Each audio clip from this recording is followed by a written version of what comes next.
दोस्तों, आज का यह वीडियो आपके लिए वरदान साबित होगा। हरियाणा ग्रुप डी में आने वाले आपको एक एक ऐसा प्रश्न बताएंगे जो कि सीधे आपके परीक्षा में हूबहू देखने को मिलेगा। इस वीडियो में आपको वही सवाल करवाए जाएंगे जो सीधे आपको ओरिजिनल पेपर में देखने को मिलेगा। मैं कहूंगा साथियों, अगर आप इसमें एक सीट पक्का करना चाहते हो, तैयारी नहीं किए हो और चाहते हो कि आपका एक सीट पक्का हो जाए, आपका सिलेक्शन हो जाए, तो आज का यह वीडियो आपके लिए वरदान साबित होगा। एक एक प्रश्न आपके परीक्षा में हूबहू देखने को मिलेगा। मैं आपको पहले बता दूं, आपके पेपर में टोटल 100 क्वेश्चन पूछा जाएगा, जिसमें से 25 सवाल आपका हरियाणा जीके से संबंधित रहेगा, 15 सवाल आपका समान ज्ञान यानी नेशनल जीके से संबंधित रहेगा। तो इस वीडियो में सारे सवाल हम आपको करवाएंगे जो कि सीधे आपके हरियाणा ग्रुप डी का जो एग्जाम होगा उसमें एक एक सवाल आपको देखने को मिलेगा। तो आज का आपका पहला प्रश्न है जो सीधे आपके पेपर में आएगा। हरियाणा में काला सोना, हरियाणा में काला सोना किसे कहा जाता है? आपके पेपर में सवाल बनेगा। आप बिल्कुल सही करोगे। हरियाणा में काला सोना हम लोग किसको कहा जाता है? तो एक भैंस का नस्ल होता है, उससे कहा जाता है। यानी मुरा भैंस को क्या कहा जाता है? काला सोना के नाम से हरियाणा में जाना जाता है। आप याद रखोगे, हरियाणा में काला सोना के नाम से किसे जाना जाता है? मुरा भैंस को जाना जाता है। ऑप्शन नंबर ए आप अपने एग्जाम में बिल्कुल सही करके आओगे। ये बिल्कुल इंपॉर्टेंट है, आपके पेपर में कई बार बन चुका है। आपका सेकंड नंबर सवाल देखना, हरियाणा राज्य का स्थापना, हरियाणा राज्य का स्थापना किस वर्ष हुआ था? आपके पेपर में सवाल बनेगा। आप बिल्कुल सही करोगे। हरियाणा राज्य का जो स्थापना हुआ था 1 नवंबर 1966। Option number B, option number B आप अपने एग्जाम में बिल्कुल सही करोगे। हरियाणा राज्य का स्थापना कब हुआ था? 1 नवंबर 1966 ईस्वी को। इसलिए हर साल 1 नवंबर को आपका हरियाणा दिवस मनाया जाता है। जैसे में हम आपसे पूछेंगे हरियाणा दिवस कब मनाया जाता है, जैसे में आपसे पूछेगा हरियाणा दिवस कब मनाया जाता है, बिल्कुल आप सही करोगे। 1 नवंबर को, 1 नवंबर को आपका क्या मनाया जाता है? हरियाणा दिवस मनाया जाता है। आप याद रखना, आपके पेपर में यह सवाल बनेगा, ठीक है। और भारत का हरियाणा कौन सा राज्य बना था? तो याद रखना 17वां राज्य बना था। भारत हरियाणा का कौन सा राज्य है? 17वां राज्य है, याद रखना। आपके पेपर में यह सवाल बनेगा कि भारत का 17वां राज्य कब बना था? 1 नवंबर 1966। कौन सा है? हरियाणा है, आप याद रखना। आपका 3 नंबर सवाल है जो सीधे आपके पेपर में हूबहू आपको देखने को मिलेगा। हरियाणा केसरी के नाम से किसे जाना जाता है? आपके पेपर में सवाल आएगा। हरियाणा केसरी के नाम से किसे जाना जाता है? बिल्कुल आप सही करोगे, पंडित नेकीराम शर्मा को जाना जाता है। ऑप्शन नंबर बी, ये सवाल आपके पेपर में बनेगा। मैं आपको पहले बता दूं, इस वीडियो में आपको वही सवाल करवाएंगे जो आपके पेपर में आएगा। देखिएगा, हरियाणा जीके से पहले आपको 25 सवाल करवाएंगे, ठीक है ना। तो इसमें टारगेट लेकर चलो 20 प्लस प्रश्न सही करने का। जो बच्चा इसमें 20 प्लस प्रश्न सही कर देगा, यकीनन मानो उनका यहाँ पर सिलेक्शन पक्का है। मैं लिख कर देता हूं कि आपका सिलेक्शन पक्का हो जाएगा जो 20 सवाल 25 में से सही कर देगा, ठीक है। हरियाणा केसरी के नाम से किसे जाना जाता है? पंडित नेकीराम शर्मा को जाना जाता है। Option number B, option number B आप अपने एग्जाम में बिल्कुल सही करोगे। चलिएगा, 4 नंबर आपका सवाल है, हरियाणा का क्षेत्रफल की दृष्टि से सबसे बड़ा जिला कौन सा है? जवाब दीजिएगा आप लोग को पता है हरियाणा का सबसे बड़ा जिला कौन सा है? एरिया के हिसाब से बताओगे आप लोग। बिल्कुल आप लोग सही करोगे, सिरसा। कौन सा हो जाएगा? सिरसा। जहां का टोटल क्षेत्रफल की बात करें तो आप याद रखना 4247 किलोमीटर वहां का क्षेत्रफल है। सिरसा का क्षेत्रफल कितना है? 4247 किलोमीटर है, याद रखिएगा। ये ओनली हरियाणा की बात कराए। जब आपका नेशनल जीके 15 सवाल वहां बनता है तो वहां पर पूछता है क्षेत्रफल की दृष्टि से भारत का सबसे बड़ा राज्य कौन सा है? क्षेत्रफल की दृष्टि से भारत का सबसे बड़ा राज्य कौन सा है? तो वो आप याद रखना, क्षेत्रफल की दृष्टि से भारत का सबसे बड़ा राज्य आपका हो जाता है राजस्थान। क्षेत्रफल की दृष्टि से भारत का सबसे बड़ा राज्य राजस्थान। आप याद रखना, आपके पेपर में सवाल बनेगा। चलना है, आपका 5 नंबर सवाल है जो आपके पेपर में आएगा। प्रसिद्ध सूरज कुंड, प्रसिद्ध सूरज कुंड हस्तशिल्प मेला हरियाणा के किस जिले में आयोजित होता है? बताओगे। प्रसिद्ध सूरज कुंड हस्तशिल्प मेला हरियाणा के किस जिले में आयोजित किया जाता है? आप याद रखना। आप याद रखना Faridabad option number B. Option number B आप बिल्कुल सही करोगे। प्रसिद्ध सूरज कुंड हस्तशिल्प शिल्प मेला हरियाणा के किस जिले में आयोजित होता है? तो Faridabad option number B. Option number B आप यहां पर बिल्कुल सही करोगे आपके पेपर में यह सवाल आएगा। चलिएगा आपका 6 नंबर आपका सवाल आ रहा है जो कि आपके पेपर में बनेगा। सुल्तानपुर राष्ट्रीय उद्यान हरियाणा के किस जिले में स्थित है? आपके पेपर में आएगा सुल्तानपुर राष्ट्रीय उद्यान हरियाणा के किस जिले में स्थित है? बिल्कुल आप सही करोगे। गुरुग्राम में हो जाएगा option number C. Option number C यहाँ पर बिल्कुल आप सही करोगे। सुल्तानपुर राष्ट्रीय उद्यान हरियाणा के किस जिले में स्थित है? तो Gurugram option number C. Option number C यहाँ पर आप बिल्कुल सही करना, आपके पेपर में सवाल आएगा। ऐसा सवाल आपके पेपर में देखने को मिलेगा। आप लोग जवाब देते चलिएगा कमेंट में। और आप लोग मेरा हरियाणा के किस जिले से मेरा वीडियो देख रहे हैं एक बार आप सभी कमेंट करके बताओगे, ठीक है? हरियाणा के कौन से डिस्ट्रिक्ट से आप लोग मेरा वीडियो देख रहे हैं आप लोग कमेंट करके एक बार जरूर बताओगे। आपका आने वाला अगला सवाल देखना। पानीपत की दूसरी लड़ाई, जो पानीपत की दूसरी लड़ाई 1556 में लड़ा गया था, किसके किसके बीच लड़ा गया था? ठीक है, बताओगे। पानीपत का दूसरा जो लड़ाई लड़ा गया था वह किसके किसके बीच लड़ा गया था? सबसे पहले तो आप याद रखोगे पहला युद्ध लड़ा गया था 1526 में। पहला युद्ध 1526 में बाबर और इब्राहिम लोदी के बीच पहला युद्ध आपका लड़ा गया था, आप याद रखना। पहला युद्ध किसके बीच? बाबर और इब्राहिम लोदी के बीच 1556 में। दूसरा युद्ध लड़ा गया था अकबर और हेमू के बीच 1556 में। दूसरा युद्ध कब लड़ा गया था? 1556 में अकबर और हेमू के बीच। अगर हम बात करें तो 1761 में। पानीपत का तीसरा युद्ध कब लड़ा गया था? 1761 में। किसके किसके बीच लड़ा गया था? मराठा और अहमद शाह अब्दाली के बीच लड़ा गया था, option number C. Option number C यहाँ पर आप बिल्कुल सही करोगे। मराठा और अहमद शाह अब्दाली के बीच लड़ा गया था तीसरा युद्ध। यहाँ पर हम तीनों आपको क्लियर कर दें। पहला होगा पहला के साथ बाबर और इब्राहिम लोदी, दूसरा होगा दूसरा के साथ, तीसरा होगा तीसरा के साथ। आप याद रखना आपके पेपर में यह सवाल बनेगा, ठीक है साथियों। चलिए, और जो बच्चा अभी तक व्हाट्सएप ग्रुप को ज्वाइन नहीं किया है ज्वाइन कर लेगा। 9334517119 यह मेरा व्हाट्सएप नंबर है साथियों। इस पर आपको क्या करना है? हरियाणा ग्रुप डी लिखकर मैसेज करना। इस पर जैसे ही आप हरियाणा लिखकर मैसेज करोगे मेरे तरफ से व्हाट्सएप ग्रुप का लिंक जाएगा, ठीक है? उस लिंक पर आप क्लिक करोगे व्हाट्सएप ग्रुप में ज्वाइन होगा। जुड़ने से फायदा ये होगा कि सबसे पहले जो भी क्लास होगा वो पहले आपको पता चलेगा, जो भी पीडीएफ रहेगा आपको ग्रुप में मिलेगा, जो भी इंडिया में वैकेंसी आएगी वो सबसे पहले आपको ग्रुप में पता चलेगा, ठीक है साथियों। चलिए, बिल्कुल इजी लेवल का सवाल आपके लिए लाए हैं। हरियाणा का राजकीय पक्षी कौन सा है? जवाब दोगे हरियाणा का राजकीय पक्षी कौन सा है? 8 नंबर का जवाब आप लोग दीजिएगा, ठीक है? हरियाणा का राज्य पक्षी कौन सा हो जाएगा? जवाब 8 नंबर का कमेंट में आना चाहिए, ठीक है? चलो,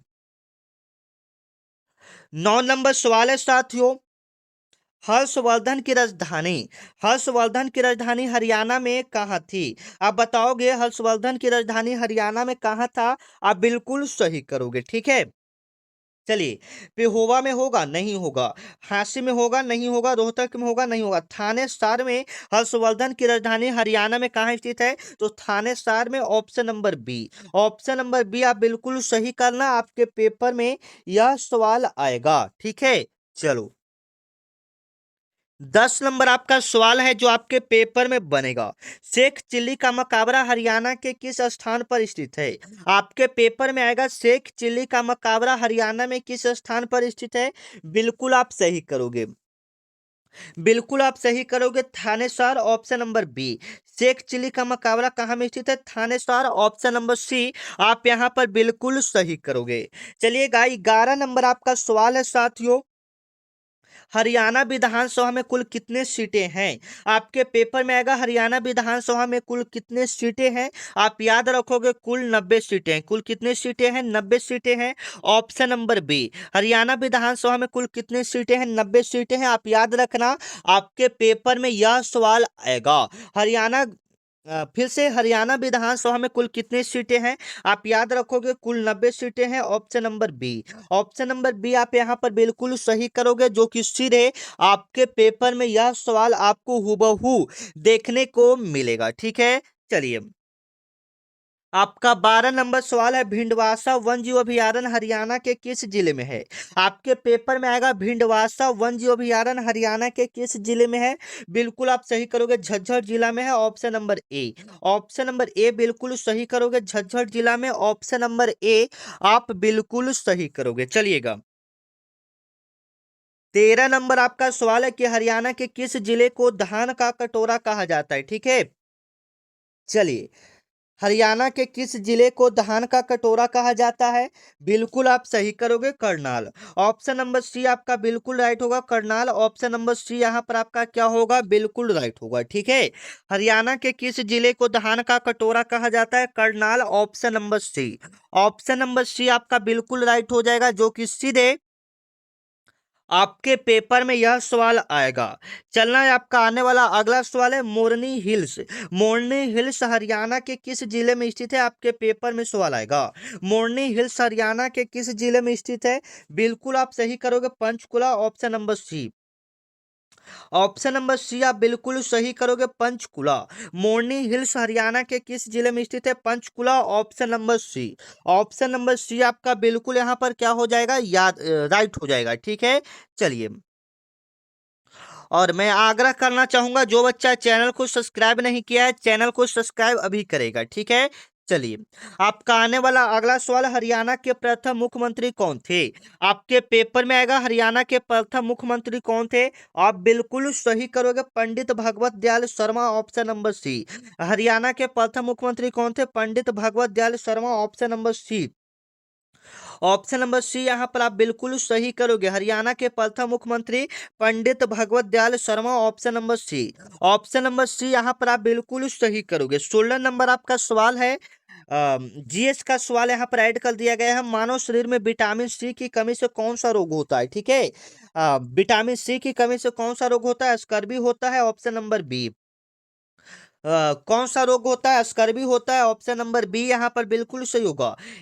और बताइएगा, ए की कमी से रतौंधी, बी की कमी से बेरी बेरी, और विटामिन डी की कमी से रिकेटस होता है। आप याद रखना, आपके पेपर में यह सवाल आपको बनेगा। ठीक है, चलिए, आपका आने वाला अगला सवाल है कि भारत के संविधान का जनक, भारतीय संविधान का जनक किसे कहा जाता है? आपके पेपर में सवाल आएगा, भारतीय संविधान का जनक किसे कहा जाता है? बिल्कुल आप सही करोगे, डॉक्टर बी आर अम्बेडकर को भारतीय संविधान का जनक कहा जाता है, option number C. Option number C, भारतीय संविधान का जनक किन्हें कहा जाता है? डॉक्टर बी आर अम्बेडकर को कहा जाता है। याद रखना, संविधान को लिखने में टोटल समय 2 साल 11 माह 18 दिन का समय लगा था। याद रखना, इसको कब अपनाया गया था? 26 जनवरी 1950 को। इसको कब अपनाया गया था? 26 जनवरी 1950 को। आप याद रखना, आपके पेपर में यह सवाल आपको हुबहू देखने को मिलेगा। चलिए, 18 नंबर आपका सवाल है, 18 नंबर देखिएगा, इंकलाब जिंदाबाद का नारा किसने दिया था? इंकलाब जिंदाबाद का नारा किसने दिया था? अब बताओगे, इंकलाब जिंदाबाद का नारा भगत सिंह ने दिया था, option number C. Option number B, इंकलाब जिंदाबाद का नारा किसने दिया था? Bhagat Singh, option number B यहाँ पर आप बिल्कुल सही करोगे, जो कि सीधे आपके पेपर में पूछा जाएगा। इंकलाब जिंदाबाद का नारा किसने दिया था? भगत सिंह ने।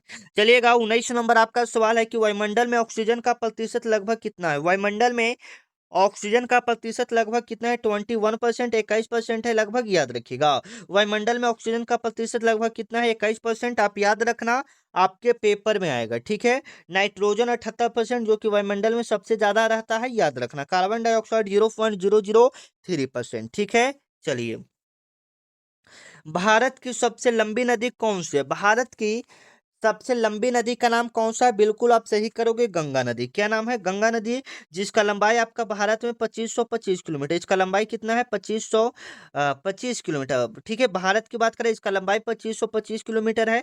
यह निकलता है उत्तराखंड के उत्तरकाशी जिला के गंगोत्री हिमनद से निकलता है। आप याद रखना, उत्तराखंड के उत्तरकाशी जिला के गंगोत्री हिमनद से निकलता है। आप याद रखना, आपके पेपर में सवाल आएगा। ठीक है, चलिए, सौर मंडल का सबसे बड़ा ग्रह कौन सा है? ठीक है, सौर मंडल का सबसे बड़ा ग्रह कौन सा है? याद रखना, बृहस्पति। सौर मंडल का सबसे बड़ा ग्रह कौन सा है? Brihaspati, option number C. Option number C आपका क्या हो जाएगा, बिल्कुल राइट हो जाएगा। सौर मंडल का सबसे बड़ा ग्रह कौन सा है, बृहस्पति। लाल ग्रह किसको कहा जाता है, मंगल को। लाल ग्रह हम लोग किसको कहते हैं, मंगल को। लाल ग्रह किसको कहा जाता है, मंगल को, याद रखना। नीला ग्रह किसको कहा जाता है, पृथ्वी को। नीला ग्रह किसको कहा जाता है, पृथ्वी को, याद रखना। पीला ग्रह किसको कहा जाता है, शनि को। पीला ग्रह किसको कहा जाता है, शनि को, याद रखना। आपके पेपर में यह सवाल आएगा, ठीक है। चलिए, डिस्कवरी ऑफ इंडिया पुस्तक के लेखक कौन है, डिस्कवरी ऑफ इंडिया पुस्तक के लेखक कौन है, Pandit Jawaharlal Nehru. Option number C. Discovery of India पुस्तक के लेखक कौन है, पंडित जवाहरलाल नेहरू, ठीक है। आपके पेपर में सवाल आएगा, डिस्कवरी ऑफ इंडिया पुस्तक के लेखक कौन है, Pandit Jawaharlal Nehru. Option number C. चलिएगा, आपका आने वाला अगला सवाल है, कंप्यूटर का मस्तिष्क। कंप्यूटर का मस्तिष्क किसे कहा जाता है, याद रखना। कंप्यूटर का मस्तिष्क किसे कहा जाता है, सीपीयू को। किसे कहा जाता है, सीपीयू को। सीपीयू, कंप्यूटर का मस्तिष्क किसको कहा जाता है, सीपीयू का, जिसका पूरा नाम सेंट्रल प्रोसेसिंग यूनिट होता है, आप याद रखना। चलिए, 24 नंबर आपका सवाल है, साधारण नमक का रासायनिक सूत्र क्या है। साधारण नमक का रासायनिक सूत्र क्या होता है, NaCl। साधारण नमक का रासायनिक सूत्र NaCl, जिसका सूत्र होता है सोडियम क्लोराइड। इसका सूत्र क्या होता है, सोडियम क्लोराइड, आप याद रखना, ठीक है।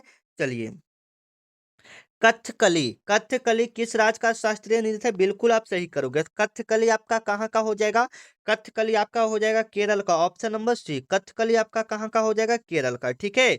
मोहिनीअट्टम कहाँ का हो जाएगा, तमिलनाडु का। कुचिपुड़ी कहाँ का हो जाएगा, आंध्र प्रदेश का, आप याद रखना, ठीक है सर। चलिए, भारत के संविधान का हृदय और आत्मा किस अनुच्छेद को कहा जाता है, भारत के संविधान का हृदय और आत्मा किस अनुच्छेद को कहा जाता है, अनुच्छेद 32 को। Option number C. Option number C आपका बिल्कुल राइट होगा, ठीक है। चलिए, ये आपका अब नेशनल जीके स्टार्ट हो रहा है, ठीक है। राष्ट्रीय जीके से 15 सवाल आपको हम करवाएंगे, तो अच्छे से कवर करोगे, ठीक है। चलो, संविधान का हृदय और आत्मा किस अनुच्छेद को, अनुच्छेद 32 को। और बताइएगा, अनुच्छेद 1, भारत राज्यों का संघ है, किस अनुच्छेद में, अनुच्छेद 1 में। भारत राज्यों का संघ है, अनुच्छेद 1 में, ठीक है।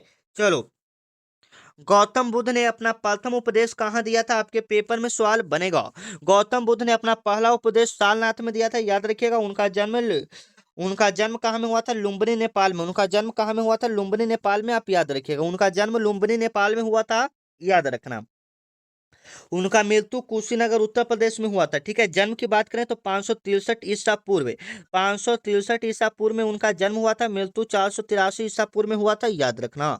आपके पेपर में सवाल आएगा, अस्पृश्यता का अंत यानी छुआछूत का अंत संविधान के किस अनुच्छेद में है, बिल्कुल आप सही करोगे, ठीक है। अनुच्छेद 17। ऑप्शन नंबर बी, अनुच्छेद 17।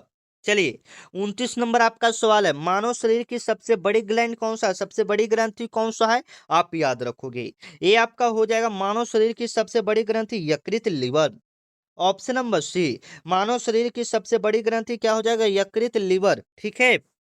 चलिए, सौर मंडल का सबसे चमकीला ग्रह कौन सा है, सौर मंडल का सबसे चमकीला ग्रह कौन सा है, Shukra. Option number B. Option number B, सौर मंडल का सबसे चमकीला ग्रह कौन सा है, शुक्र, आप याद रखना, ठीक है। आपके पेपर में सवाल आएगा। चलिए, 31 नंबर सवाल। 31 नंबर आपका सवाल है कि पानीपत की पहली लड़ाई 1526 में किसके किसके बीच हुआ था, आपको हम शुरुआत में ही बताए थे। बाबर और इब्राहिम लोदी के बीच, ऑप्शन नंबर ए। बाबर और इब्राहिम लोदी के बीच, ऑप्शन नंबर ए। चलिएगा, किस विटामिन के कमी के कारण रक्त का थक्का नहीं जमता, बताओगे किस विटामिन के कारण रक्त का थक्का नहीं जमता, विटामिन के की कमी के कारण। विटामिन के की कमी के कारण रक्त का थक्का नहीं जमता है, ऑप्शन नंबर डी। चलिएगा, नीति आयोग का अध्यक्ष कौन होता है, आपके पेपर में आएगा, नीति आयोग का अध्यक्ष कौन होता है, बिल्कुल आप सही करोगे, प्रधानमंत्री, ठीक है। नीति आयोग का अध्यक्ष कौन होता है, प्रधानमंत्री, ऑप्शन नंबर सी। चलिएगा, आपका आने वाला अगला सवाल, काजीरंगा राष्ट्रीय उद्यान किस राज्य में स्थित है, काजीरंगा राष्ट्रीय उद्यान किस राज्य में स्थित है, आप बताओगे, बिल्कुल असम। काजीरंगा राष्ट्रीय उद्यान कहाँ में हो जाएगा, असम। काजीरंगा राष्ट्रीय उद्यान कहाँ में हो जाएगा, असम, याद रखना। चलो, प्रसिद्ध गांधी इरविन समझौता कब हुआ था, तो 5 मार्च 1931 ईस्वी को, option number B. Option number B आप बिल्कुल सही करोगे। ध्वनि की तीव्रता किससे मापी जाती है, डेसिबल से। ध्वनि की तीव्रता किससे मापी जाती है, डेसिबल से, ऑप्शन नंबर बी। ध्वनि की तीव्रता किससे मापा जाता है? डेसिबल से। Option number B. सिंधु घाटी सभ्यता का बंदरगाह नगर कौन सा था? बताओगे। ये आपका हो जाएगा लोथल। Option number B. ठीक है, ऑप्शन नंबर बी। चलिएगा 38 नंबर सवाल। भारत में सबसे लंबी तट रेखा वाला राज्य कौन सा है? बिल्कुल आप सही करोगे, गुजरात। Option number C. चलिएगा 39 नंबर सवाल। स्वराज मेरा जन्म सिद्ध अधिकार है, क्या इसका नारा किसने दिया था? बाल गंगाधर तिलक ने। Option number C. आज का आखिरी सवाल। शुद्ध जल का पीएच मान कितना होता है? 7 होता है, आप सभी को पता है। Option number B. Option number B यहाँ पर आप बिल्कुल सही करोगे। चलिए मिलते हैं नेक्स्ट वीडियो में, तब तक के लिए जय हिंद, वंदे मातरम।